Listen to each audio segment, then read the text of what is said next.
Welcome in to Dubbed and Confused, the anime podcast. We're covering everything anime every season as it airs. There has been a lot of surprising stuff this season.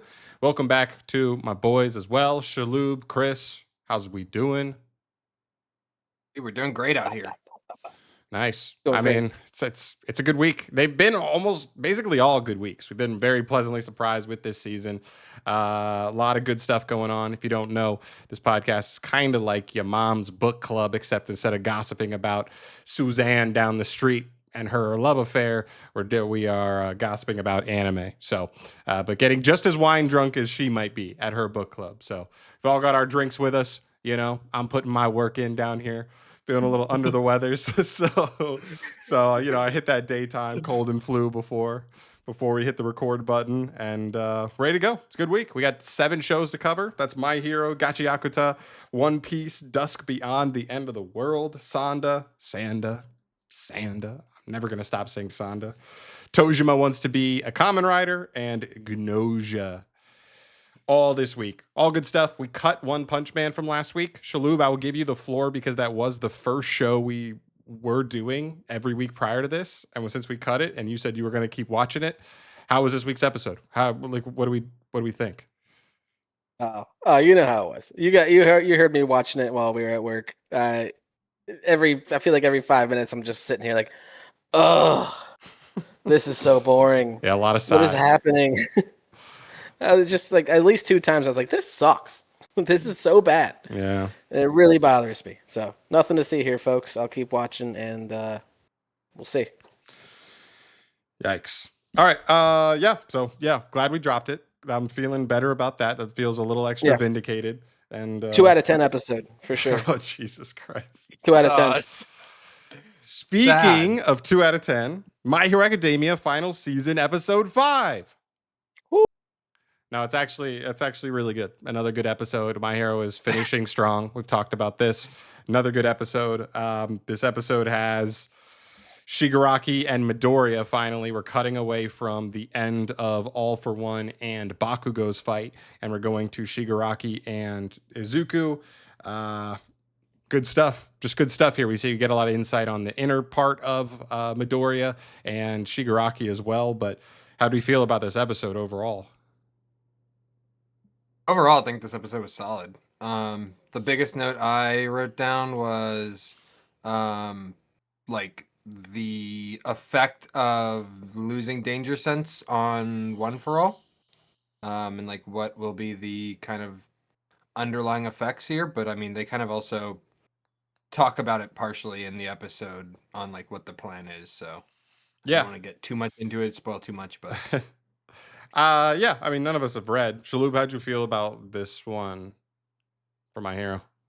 I liked it. There was just the only part that I feel like was sort of predictable was the whole we need to transfer One for All to All for One and kick its ass from the inside. It's like, all right, well, that's fine. Yeah, for sure. But that's what My Hero has been. You know, you're not going to My Hero for awesome, like out of nowhere left turns in the plot.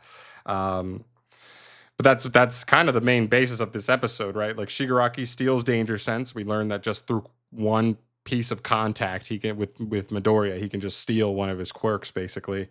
Midoriya is not going to give up on trying to save Shigaraki, as opposed to just kick his ass into the dirt. And that we find out that the new plan now is going to be one by one. They're going to try and throw the quirks into Shigaraki, basically as hard as he can, and then hopefully shatter his inner self from the inside out. But it's fun. Of course he stole danger sense. As soon as he stole danger sense, and I was like, damn, couldn't have been Smokescreen. Couldn't be Midoriya. Yeah. Couldn't be him. Because that would be best case scenario. Smokescreen is like by far his worst quirk at this point. Yeah. And then he even says it later on in the episode. The guy who has Smokescreen from the inside, he's like, "Oh, it could have been me. It should have been me. I have the worst quirk." Yeah, it's great. They give a little homage to Stars and Stripes, which I thought was weird. Like they were like Shigaraki was going over like the most annoying people he's had to fight so far, kind of, and like the ones that have given him the most trouble. And I was like, that's weird. Stars and Stripes was in like 2 episodes, I feel like. Right. I haven't watched that Yeah. season. I haven't watched last season in like a while, that especially the first part. But I was like, I feel like Stars and Stripes is in literally 2 episodes. So, okay, whatever. Very weird. And yeah, this, like we said, it kind of basic. It's not doing anything too crazy, but that's my hero. That's Demon Slayer. That's, you know what I mean? These types of very straight down the line shonen. This is what we kind of expect, but I don't know. Could have been worse, I guess. So for me, still enjoyed it. Still thought there was a lot of good stuff here because you just get a lot of, you know, back and forth with Midoriya and Shigaraki fighting and he's trying to survive at this point. You know, Midoriya is, but it's good. I liked it. What do we think Would for you rate it? ratings? Yeah. Yeah. I personally gave it an 8. Yeah. I think it was solid. I think there was a lot of good like story building, I guess you could say, or like character building with like the fight. So I thought it was a solid episode all around. Mm-hmm. Shalhoub? Yeah, I agree. I actually also mentally called it an 8 when I saw it. Yeah, it doesn't blow me away. I'm a little higher. I'm like 8.6 here. I thought there was still cool stuff with the fight. Like this fight was very much more, at least the parts of the fight that we saw in this episode were more like strategic. You know what I mean? Rather than just like, you know, throw big punch kind of thing. Right. There were just cool parts where, you know, Midoriya's really trying to just figure out and work around Shigaraki's like crazy powers, and that stuff's always cool to me. I'd rather see a more tactical fight than just like the hands. And the hands are still cool, but my preference would be that, and I thought that was cool. So I'm 8.6 here. Nothing crazy, but still solid. My hero's been solid at worst all season so far. Good stuff. Good showing for them. Yeah. Absolutely. All right, next up we move to Gachiakuta, episode 17. Another really fun one. This is all Zanka, basically, this whole episode. This is Zanka versus man. Jabber, but it's before we even get back to the Zanka versus Jabber fight, we go into Zanka's backstory. We see a little bit of like what kind of led him to where he is today. But I enjoyed it. There was good stuff. There was good stuff from this. I'm really enjoying Gachiakuta right now. Basically since the second half of season 1's like hit, it's kind of been enjoying it a lot more lately. What say you guys? Yeah. So I did read ahead. And I was telling John like just stick through it. The second half of the season is definitely gonna be like getting better. I love Zanka's backstory personally. I think it really shows just like who he is as a character and like why he is the way he is. And I think the fight as well was also really good with Jabber. The bits and parts that you do see in the episode. Mm-hmm. Shalhoub? Yeah, I mean, regarding his backstory, first thing I thought was Zoro. With the female, lady yeah. sword, yeah, Maybe lady sword adversary. You know, we'll see what happens. Maybe inspires him to get stronger. Either she's still alive and she becomes a player later on in the story related to Zanka, or we haven't seen the whole backstory yet and something happens with her. We'll see. Right.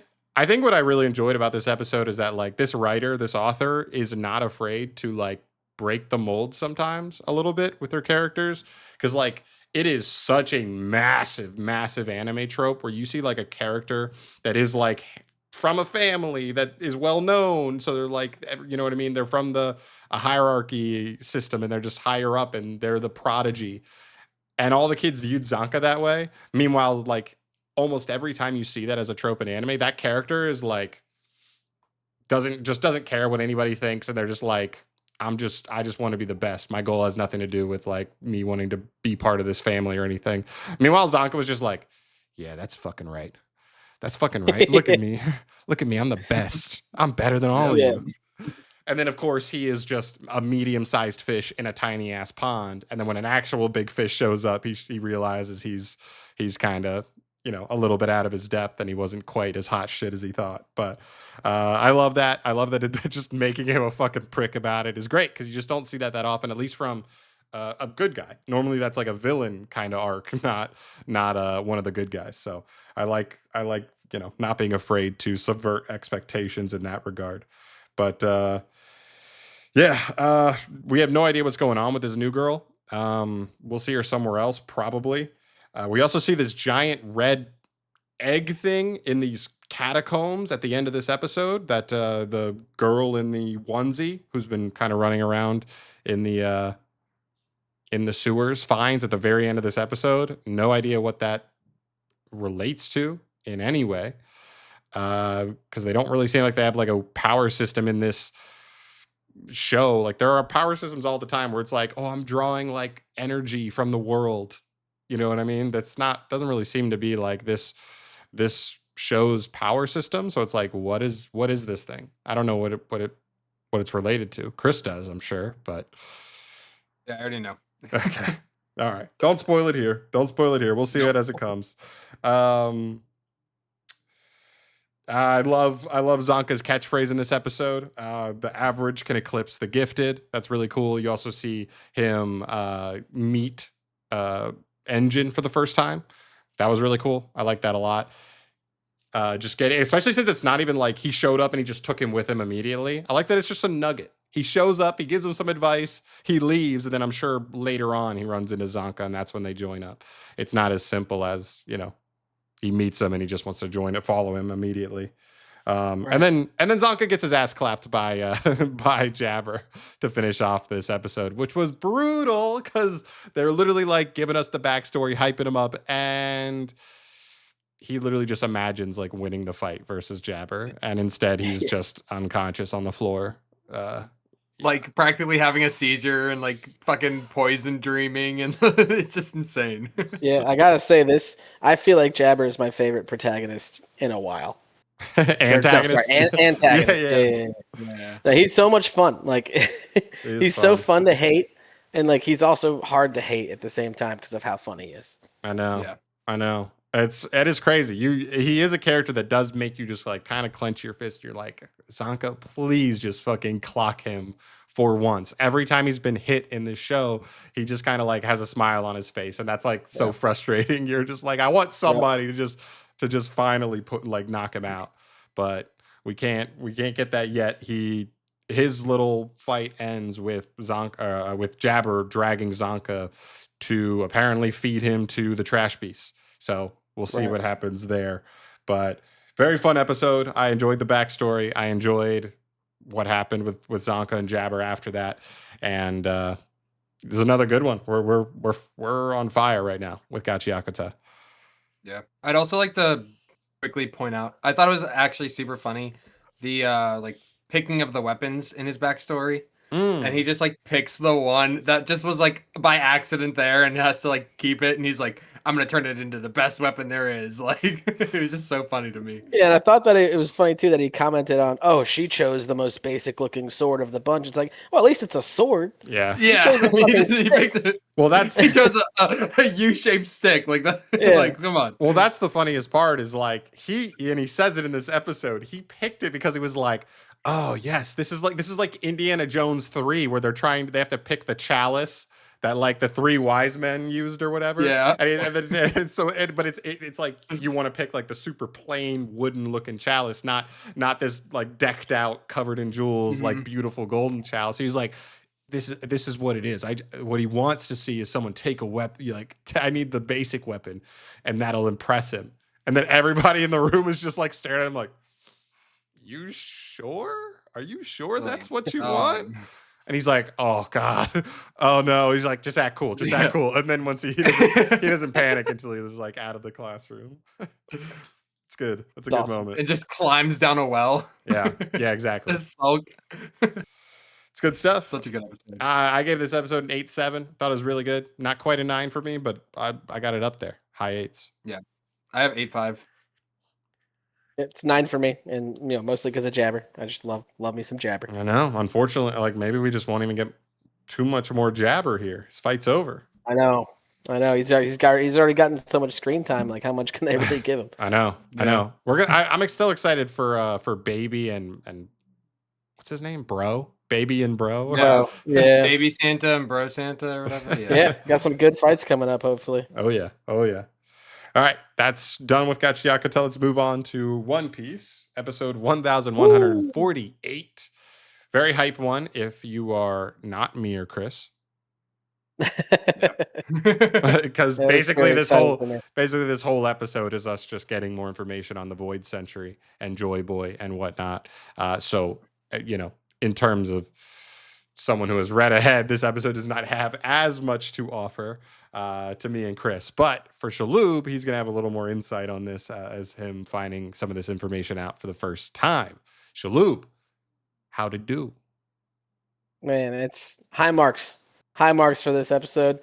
Don't even care that there isn't that much crazy animation. There's still plenty. You still get some fun Luffy moments, but man, that exposition dump was really something. I didn't expect it to happen. The whole time I'm thinking like, oh, they're gonna find the transponder snail. It's gonna cut out, and it just keeps going. Like, this is awesome. This is exactly what I was hoping it would be. No way. Vegapunk's too smart for that. No way they catch him that early. Exactly. Yeah, Exactly. I didn't want them to be like, oh, we outsmarted the smartest scientist in the world. Get out of here. Let him be the smartest. That's right. Right. Yeah, it was fun. Like Shaloub said, there wasn't too much like crazy Sakuga in this episode, but there's still a lot of fun stuff. It's kind of what we talked about last week in the last pod, but the Gorosei are just even more desperate than they were before. Like to the point where last episode, Saturn attacked some of the weaker Straw Hats, specifically trying to kill Nico Robin. This time he literally said, I literally do not have the time. I have to help find this transponder snail, and literally just like bails on that. Right. So they are in like full panic mode. They're going to try and kill every living creature on the island that could be the transponder snail. And, we'll see in the upcoming episodes how that culminates. We also see the fruits of Edison's labor. Edison diving through the force field that destroyed most of his body, but he was able to get to, the control center that allows him to extend the clouds. So that way, the Straw Hats that were up on top could get the ship, the Thousand Sunny, all the way to the end of the island and drop it into the ocean. So that's really cool. I like seeing the fruits of Edison's labor there. And I don't know, man. Other than that, I mean, I guess the biggest thing here is like, Shaloub, what's going through your mind in terms of what we're finding out about the Void Century? Like, is it giving you more questions? Is it putting your mind in a specific direction on, just what's being shared here and what else could be shared for the rest of this transmission? Honestly, I mean, it's less of what I didn't know and more of what the rest of the characters in the world do know now. Like, there's a lot of the questions he answered, I feel like I had already answered in my head. They seem like the most obvious sort of outcomes, the poneglyphs, whatever, all that stuff. Yes. What excites me is the whole world knowing. The only thing that did kind of the water rising thing, I didn't see that coming. That was interesting to me. So yeah, very scary. I mean, in a world comprised of basically only smaller sized islands, like they say in this episode, like 1 meter would already take out like a non-zero amount of just full islands, basically, who just have, I guess, lower or higher water levels compared to their, their island. So very scary. Yeah, we're really close. We were just also looking at, especially since we got news very recently that One Piece is going to go on another break. That way they can make sure the quality and everything is good to go for Elbaf. In my head, I'm thinking this season for One Piece, or this arc, Egghead, is going to end probably at the end of this season. It's probably just going to run through this season, and then they'll probably take a season off, maybe even 2. I don't even know the exact timeline on when they want to start Elbaf, but 3 or 6 months off. And so it's probably just going to run through the season, and then we'll have a good break on One Piece once Egghead's done. Yeah. It's good stuff. Listen, coming from me, I gave it a little bump because I tried to be imaginative, as this is mainly an information type episode more than anything else. And as somebody who already knew the information, I still gave it an 8.2 because it still looks solid. And it is still a hype episode. It still does get you excited that just this is stuff that nobody on the planet, other than the 1% of the 1% of the 1% in the One Piece world knows. It's just hype. That information is just kind of getting spread widely against the government's wishes. So I gave an 8 too. Yep. I also gave it an 8 too.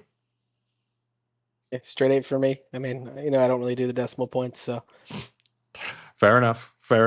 gotta have one straight man in the group. Yeah, sure. I don't know. We like to go deep. We like to be specific sometimes, right, Chris? Absolutely. Yeah. You know me. The notes guys. That's right. Got it all in the dome. That's pal. right. No, All we in have the a dome. very intricate rating system. No, it's just all vibes. We just finished the episode and we go, Total vibes. I felt like an 8 Total too. vibes. Yeah. Total vibes. Yeah. All right. Next up, we move to our fringe shows, our hidden gem shows. I think was what we said is what we want to call them more than anything. We start with Dusk Beyond, the End of the World. This is episode 5, which is technically episode 6 for this show.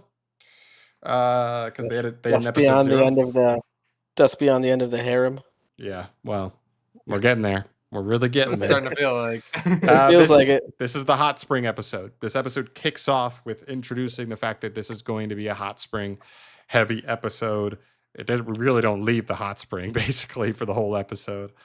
We get an info dump though. We get a little bit more information on what happened to lead us to the way that the state of the world has ended up in, which is very important because it seems as if the leading scientist that sent everything into this direction is, our main character's fiance / sister. Yep. Yeah. Yeah.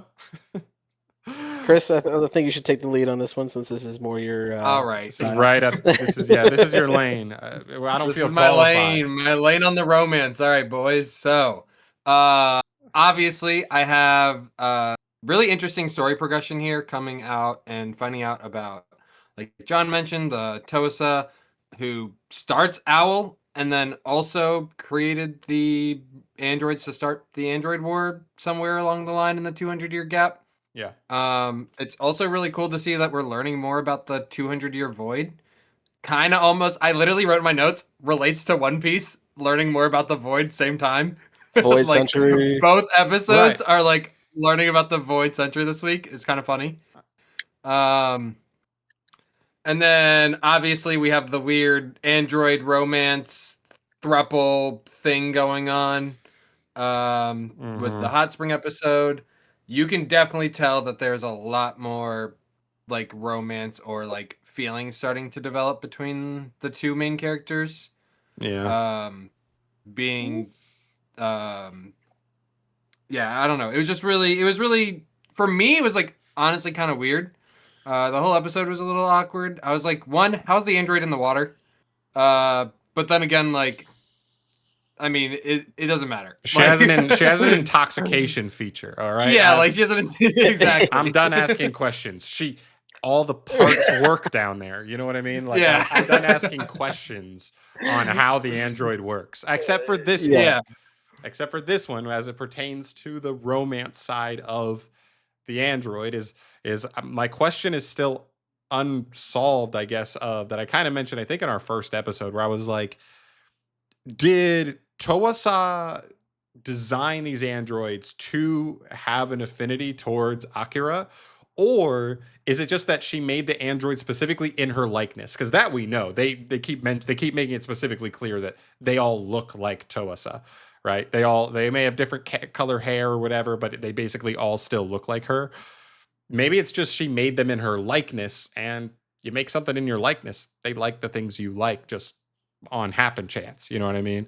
So yeah. I don't know what the answer to that is. It certainly makes for a more interesting line here, because like Akira will never fall in love with Yugure if she was like literally robotically programmed to just love Akira, you know? Yeah. But maybe if it is like more like less artificial and more just like, yep, I just like you, maybe something will happen eventually. We'll see. But yeah, we can't have anything nice. We can't not have a Hot Springs episode, and if we do, we can't not have a boob grab in it. You know, Oh man, I'll tell I'd you what. also The like one to point thing. out.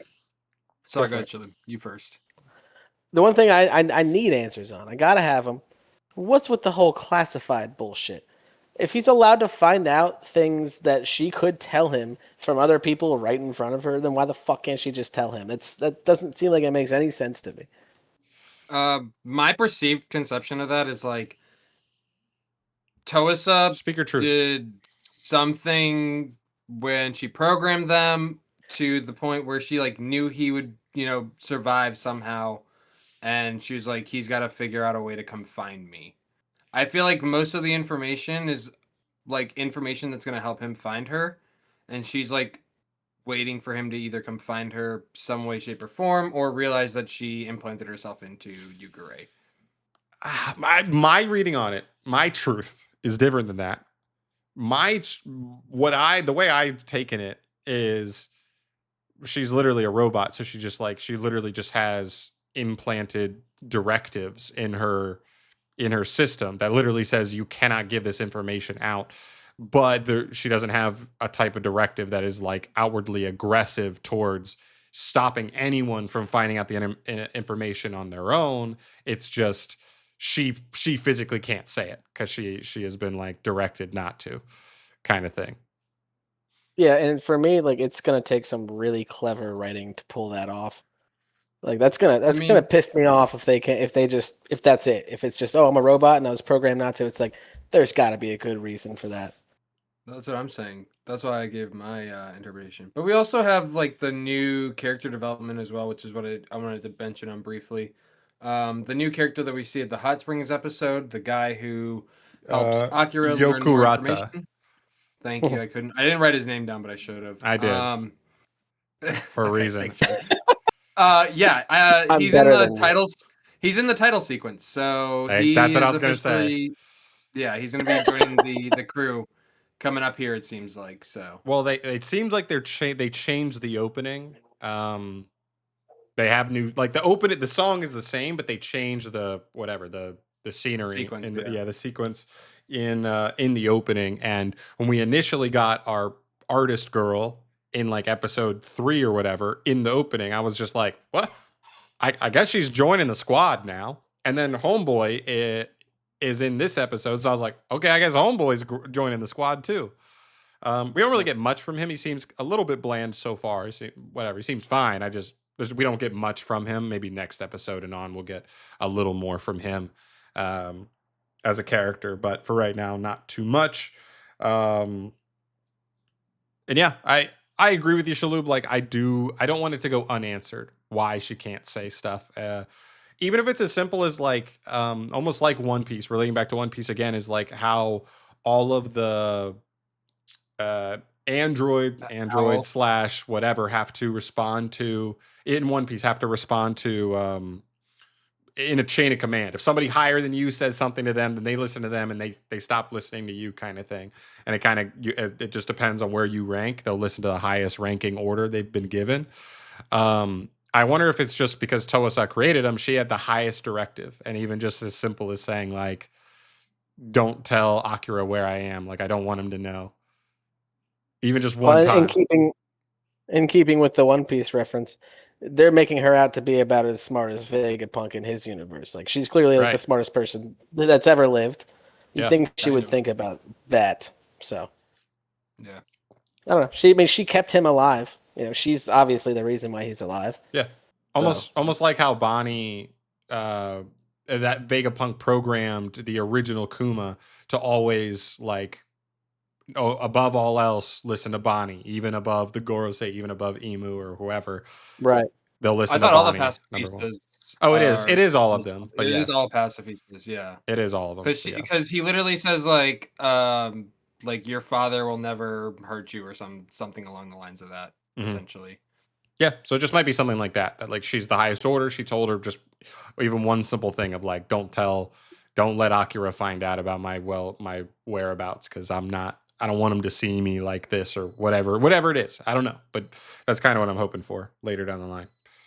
All right, Dusk. I gave it a 7.8. I like there were like the info dump was cool.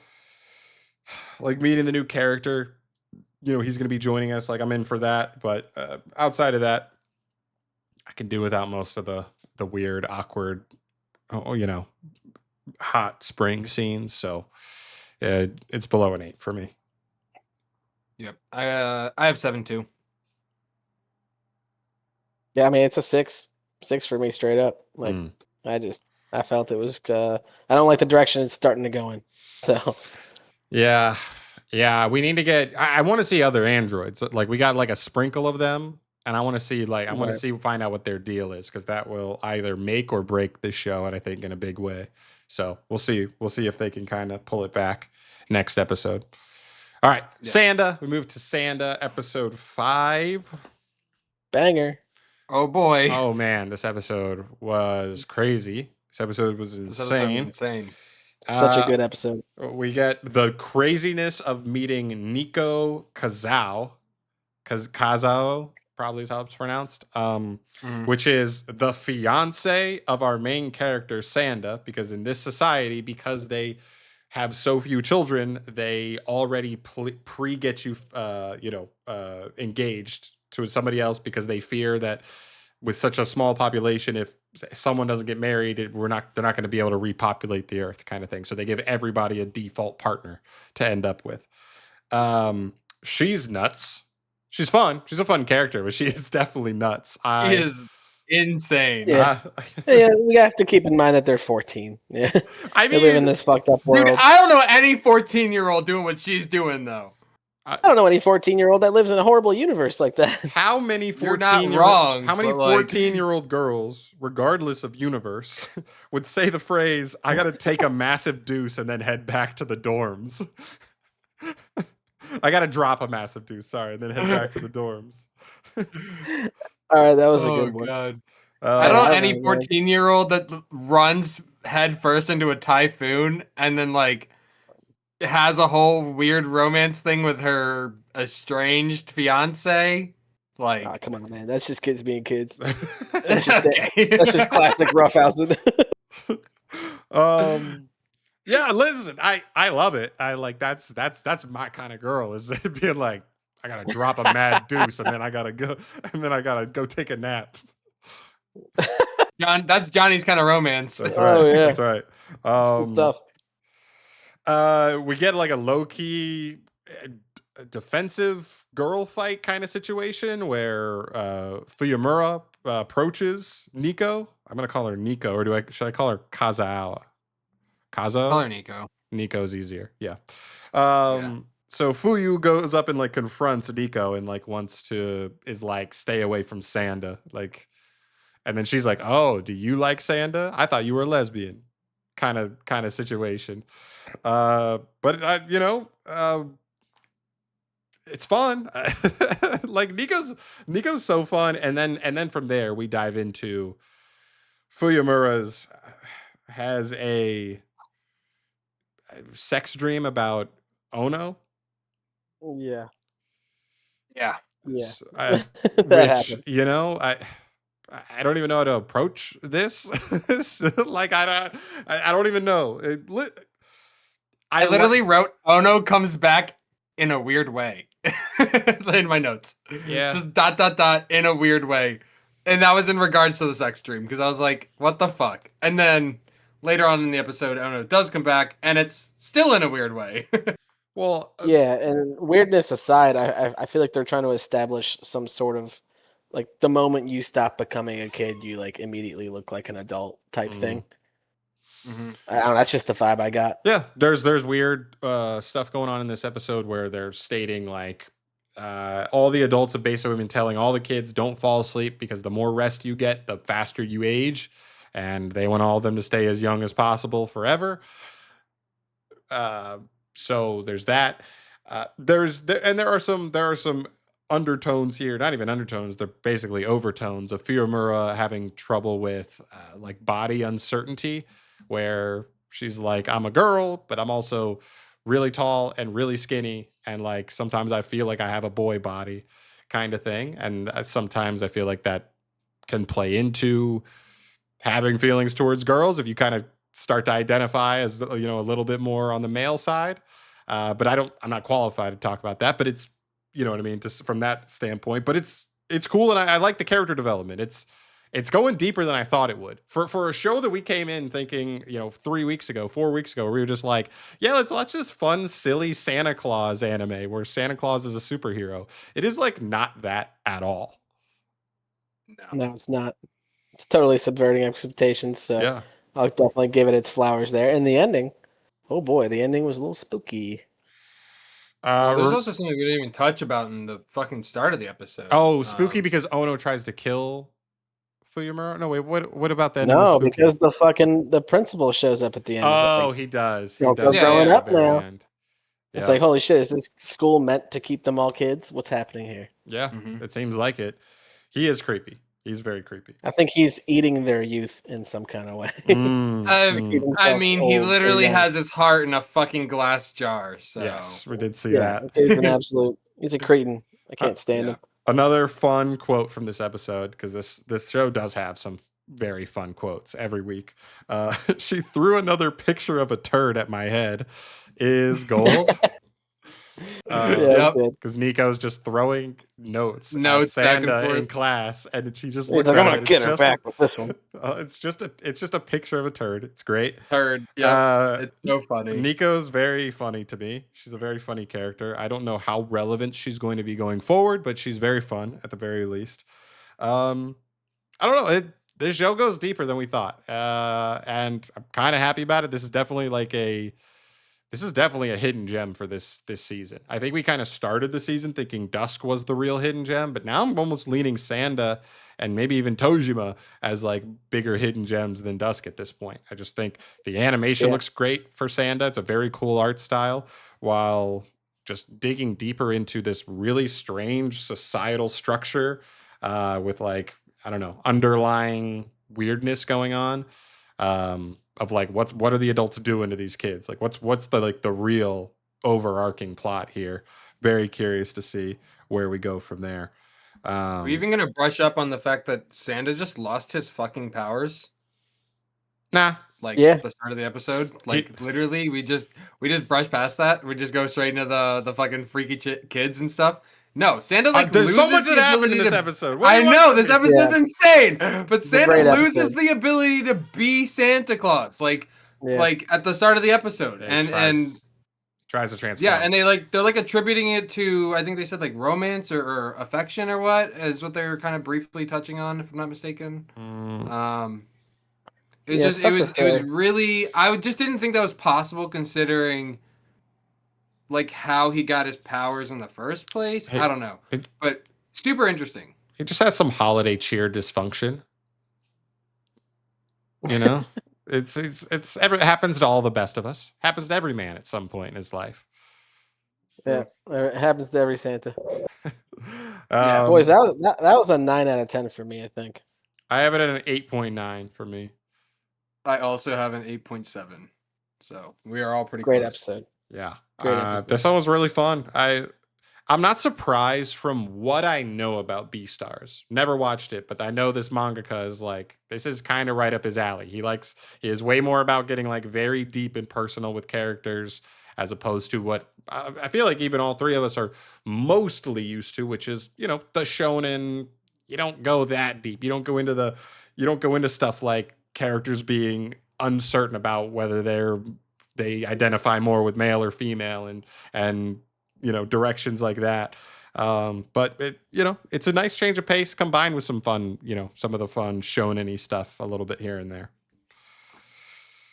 Which takes us to another banger. Every week it's a banger. Every week it's a banger. They don't miss. Tojima doesn't miss. Kamen Rider. Yeah, agreed. Episode 5. I mean, beautiful. God, every week we get the actual shocker monster showing up after our riders kick the shit out of all the scrubs, the scrub shocker, which is another weird thing. I guess Shocker is kind of just the collective name for all of them. They're all Shocker. Yeah, Yeah. I put that in not, my notes as you're well. not a Shocker. You are Shocker. You're a part of this collective that is Shocker, which is very strange because they also call the monster Shocker basically too. So it's like, what do I call you? Whatever. He shows up. He basically looks like Bigfoot, with like a gross bug mouth once he transforms. But they call him Spider-Man, so I guess that also makes sense. He's kind of just like a tarantula man. I don't know Got a any spider Spider-Man that face. looks like that. Spider Mothman. Yeah, he does have a spider face, but outside of that, he does not have 8 legs. So Nope. the Spider-Man thing is a little weird. Yeah. We get backstory on how Mitsuba became a rider. That is our Sanji lookalike guy. Mhm. You get a lot more backstory on him and his brother growing up about how he wanted to be version 3 of Kamen Rider, but they kept fighting about it. It's great. It's very funny. And then he eventually just convinces him to be the like sidekick of Kamen Rider V3. And the way he does it too is so good. Yep. He's just like, Just- you're the little brother. Obviously, you're gonna be the fucking lame one.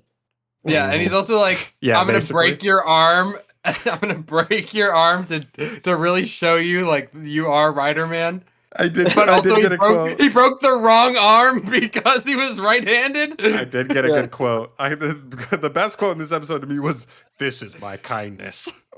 What the big brother says, and then he breaks one of his arms. This is my Yeah. kindness, brother. Oh man. So He's like, good. I understand now.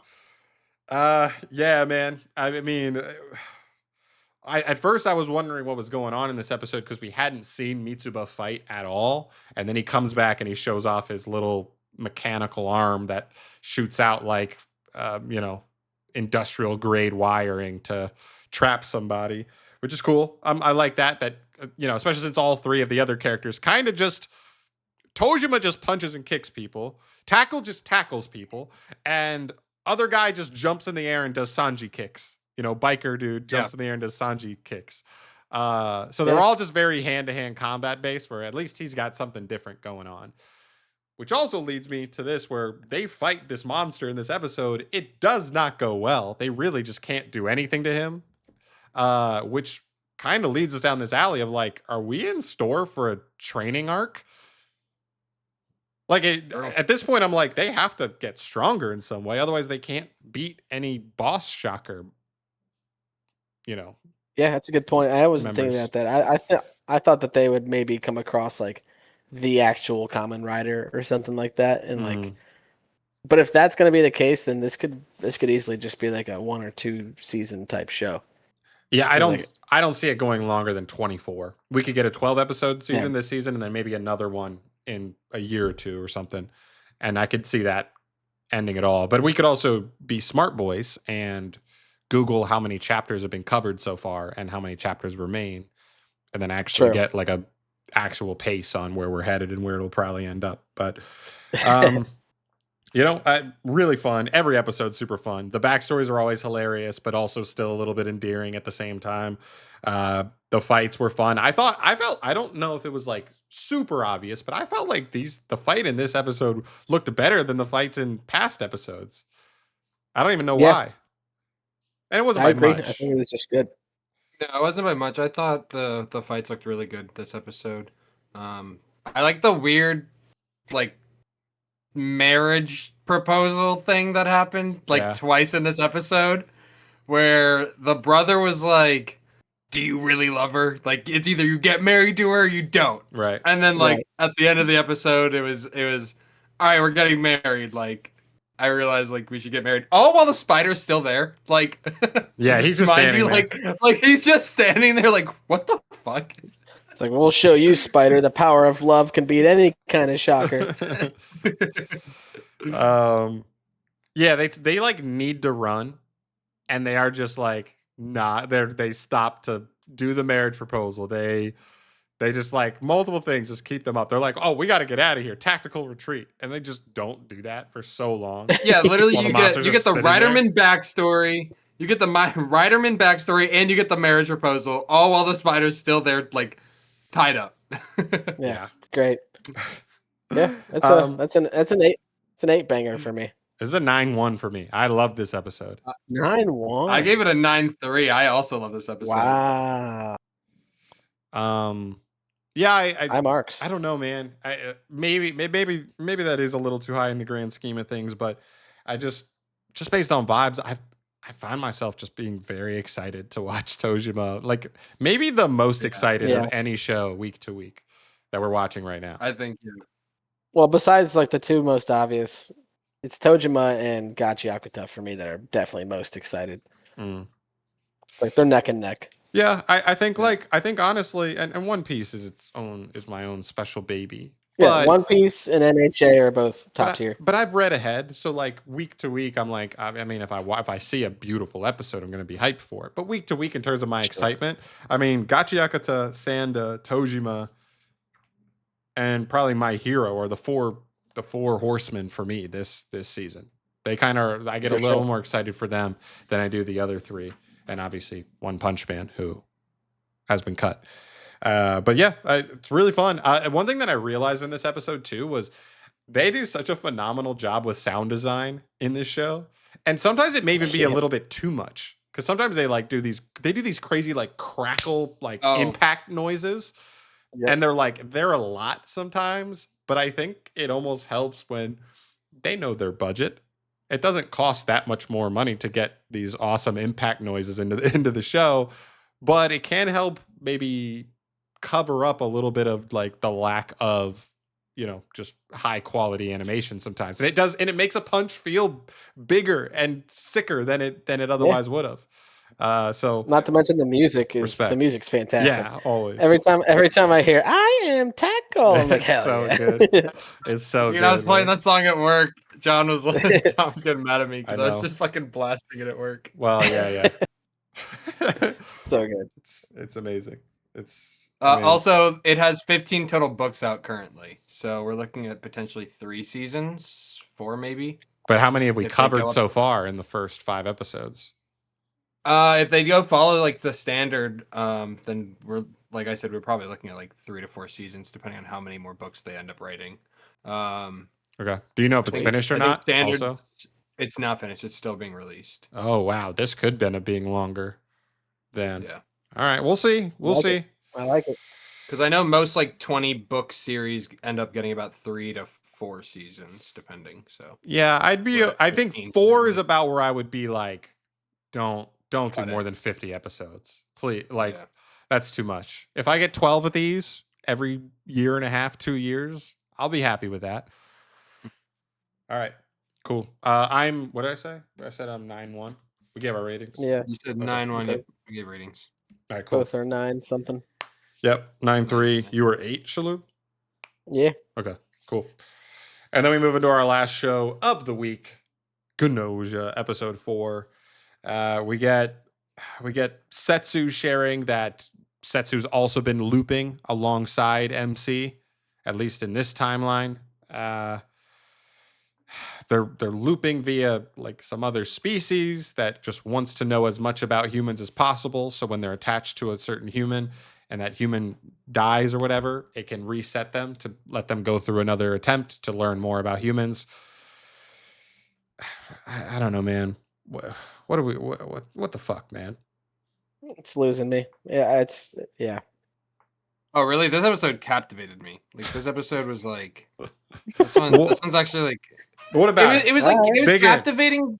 It was captivating because I was like, oh, that's a cool twist. Like finding out that Setsu like gave him this life form that now just, lets him loop. Finding out more about like he is now on a time limit for figuring out like how to end this loop, but also he has to realize like when he gets that last bit of information, that is the final time. Like that life form's gonna leave him, and he has to solve who the Gnosia is. Like that meeting, pretty much.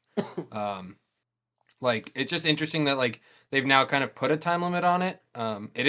It seems like it is a long time limit considering that she is 100+ loops in, and he's only 5 and she's only at like halfway full on hers. I don't know.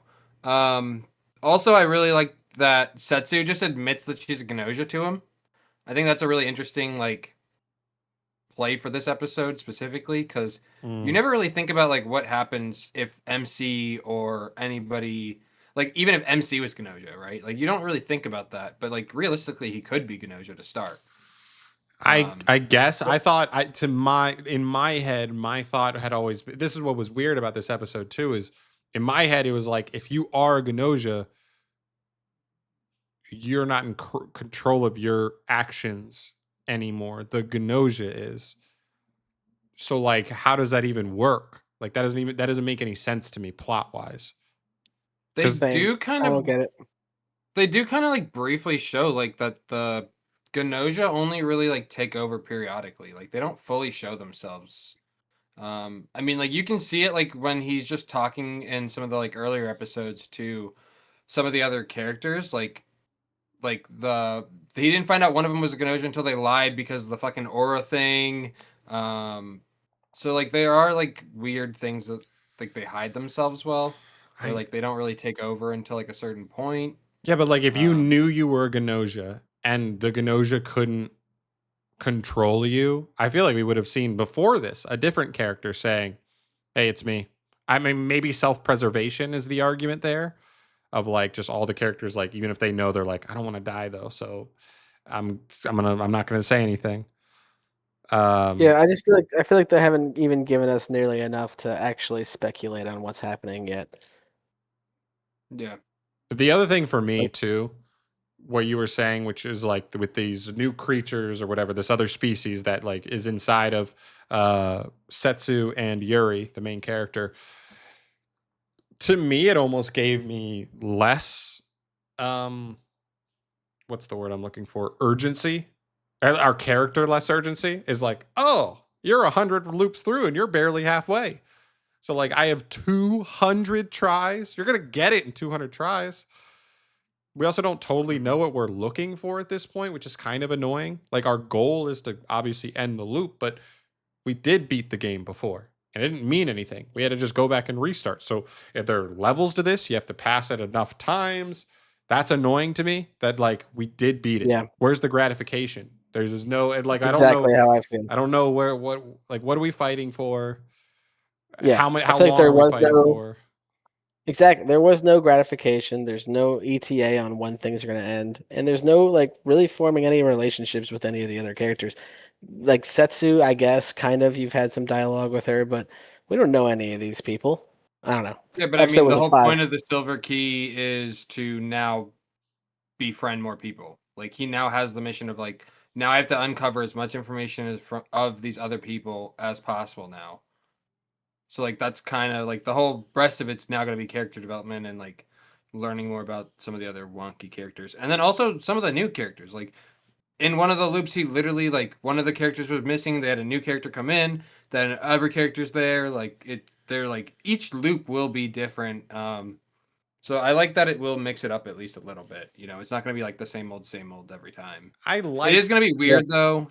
Sorry, it is going to be weird though to like have to start from the beginning every single time.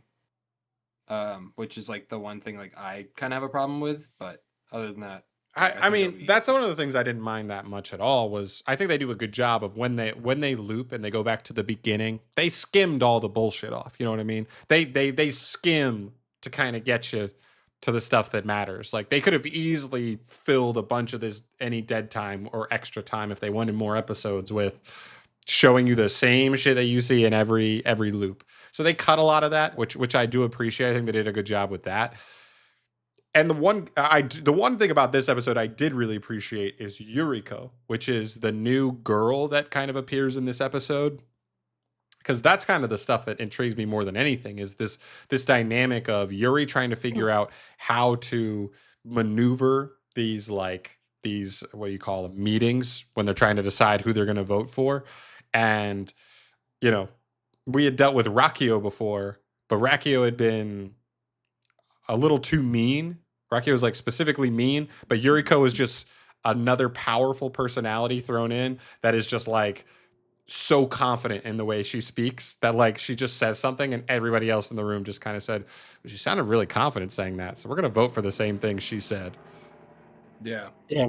So like that's the I stuff don't that know. I find more intriguing is like that the social dynamic of Yuri being like having the extra information of being through multiple loops and knowing how the other characters are going to kind of flow. But then when they throw in that new dynamic of a new character that has a different type of personality and angle they're going to go at trying to find the Gnosia from, as Yuri trying to like maneuver those social interactions in the meetings. Yeah, I don't know. It's got to prove itself to me. It's a 5 out of 10 so far. At least this episode. I mean, I need more. I just need to see some more. If they make me care about the characters, I'll happily eat my words. Yeah, I gave it a 6-7. It's not. It's not for All right. me, I knew he but was gonna do it. I knew it was coming. I knew he was gonna do it. I'm not even kidding. I'm not even kidding. I didn't even like realize I did that until just now. Like I literally read the score and saying it out loud. I was like, I I hate it. can't not do it now. I'm a boomer Yeah. if I don't even realize I said it. So I have to Yeah. do it. I have to do it. All right, Chris, would you give it like a 9 or something? No, I only gave it a 9-9 7. for Chris. I gave it a 7, but I gave it a really bad score last week. So I was like, this definitely was a big uptake from last week's episode. But it Fair wasn't score. like fully where I wanted it to be. So All right. I think it's fair to say maybe our new we can talk about this later, but in alone. But I think it's fair to say Gnosia petition to cut. Chopping getting block, close. potentially. Yeah. It's getting I think we close, give yeah. it one more episode. We did say that last Yeah. week we would give it one more episode. Yeah. I'm at the point where like I thought this episode had more information and more going for it than the previous episode, so I'm like willing to give it one more episode to see how it goes. I was gonna say we could try and talk later after this and maybe come up with a numerical system for like if we have a show that averages under a 6, you know what I mean, rating from all of us, then it's a petition to cut, or maybe averages under a 7, because like I don't want to watch stuff that's worse than a 7 out of 10. Who does? Yeah, agreed. So maybe that's what we do, and you know we can obviously say like this is just a 1 week thing. Doesn't, you know what I mean? Any show can have a week episode. We'll keep going, but at least maybe that's when we raise the question. Petition to cut is when we average under a 7 on our rankings for an episode. Last thing I want to throw in here, because we don't have a movie to talk about, we don't have any other shows to talk about. Chris, I want to give you a quick second to share your thoughts on Mushoku Tensei season 1. He just finished season 1 today. Nice. Yesterday. I binged season 1 in a day. That's insane. Yeah, there's 24 episodes. There's 24 episodes in the first season, so I binged it in a day. I was going a little mad. He's a skimmer. No, it wasn't even a skimmer. I was fully invested. Literally, I was sitting at my computer just like this, like fucking lean back and just full focus. Hand on like dong, just hours. 8 hours. Good stuff, I think overall this is like one of the better isekais that has been released. The story is fantastic. The world building is fantastic. The character developments are fantastic. Just the right amount of horniness, it feels like, you know, like it has a modest amount. Like you are in the minority on that, my brother. I feel like it doesn't have too much. The horniness that it does have is weird, but it's not like overly in your face horniness like some of the other shows. You looked like you had something to say. I gotta pee, fellas. It's done. I'm done. That's fine. We don't need you for the rest. Okay. So my thing is like the difference between Mushoku Tensei and something like Fire Force to me is like at least the horniness in Mushoku Tensei actually is relevant to the plot. If you take a 40-year-old virgin and like reborn them into a world where they are talented and handsome and like people like them, girls like them, like you're gonna be like, oh my god, I have a chance to be with women that I never had before. Like at least plot wise it makes sense. Is it still too much to me sometimes? Yeah, sometimes there are some bits where I'm like, okay, that's a lot. Like that's too much. But do I love him overall? Yeah. Do I love him making pacts with his sister-in-law? about like, you know what I mean? Like getting together at a certain age. Is she really a sister-in-law? Not really, but no, she's like a cousin. It's not and she's sister-in-law. also like she's a cousin. And the other thing Still people get weird on with Michiko Tensei is how he's, you know, now like a 40-year-old man, 50-year-old man, 55-year-old man in a, you know, 13-year-old body, like talking to characters that are very young. But I think like there's something that in any reasonable person's mind where if you got reset into a body as a child and literally lived for 12 years in a baby's body, growing up slowly again, there's a part of you that just like, that's your life now. Like you're not the 40-year-old man anymore. Like you like, I think at some point after years and years and years living this new life, living in this new body, like you don't think about yourself as like your inner self is 40 years old and your outer self is 13. You're just kind of like a 13-year-old now. You like literally your brain adapts to like your surroundings. Yeah, literally in one of the episodes where he's talking to the man god or whatever the fuck his name is. Yeah. He literally is like, I don't even like being in this body. Like when you bring me here and you talk to me, like I don't like being in this form. Right. He's like, I'd rather be Rudy. Yeah. So I think like, the man he already thinks he is Rudy. He could be. We'll see. We still don't even know in season 2 really much about Man God. You get a little more of him, but not a ton. Chris is going to watch season 2. We'll hear more from him then, but he is on the train. We all love Mushoku Tensei on this podcast. Oh. Even with some of its flaws, but overall, it's one of, if not the best isekai ever made. So, the animation, yeah, it really does look good for like no reason. For a show that doesn't even have like that much action, it has no business looking as good as it does. Yeah, you remember me? Just all around. I made a big old fuss about that bread. Oh, you haven't even seen the bread scene yet, Chris. Oh man. There's a scene where he literally just tears into like a piece of bread, and there's so many frames. It's so weird. It's awesome. Oh, that's in the first season. It is. Yeah, it is. I thought okay. I didn't know you realized. I didn't know you finished the entire. That's crazy. Oh, dog! I just started season 2 before we started the podcast. That is so crazy. Animal. Good for you. All right. But yeah, we're out of here for tonight. Thank you so much for watching. As always, guys, subscribe to the channel for more episodes of Dubbed and Confused into the future, and let us know what you're watching this season. What's your favorite show? Drop a peenie in the comments. If there's a peenie, then we know you watched all the way till the end. Yeah, Peeny, peenie. Yeah, like it. Perfect. Don't do it. Do it. Then we know you're a real one. That's right. All right. See you in the next one. Peace. Peace. Bye-bye.